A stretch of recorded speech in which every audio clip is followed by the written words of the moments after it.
4 2/4 plus 2 1/3 plus 2 1/2 വില കാണുക.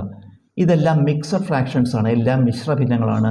നമുക്ക് ഇതിലത്തെ സംഖ്യകൾ മാത്രം എടുക്കുക, അതായത് 4 2 സംഖ്യകൾ മാത്രം എടുക്കുക, ഫ്രാക്ഷൻ പിന്നീട് എടുക്കാം. അപ്പോൾ എടുത്ത സംഖ്യ 4, പിന്നെന്താ പ്ലസ് 2, പിന്നെന്താ പ്ലസ് 2. ഇതിലത്തെ സംഖ്യകൾ മാത്രം എടുത്തു. ഇനി ഫ്രാക്ഷൻസ് എഴുതുക. എത്ര?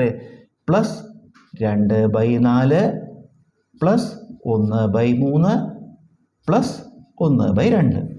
ഇതെല്ലാം കൂടി കൂട്ടുക.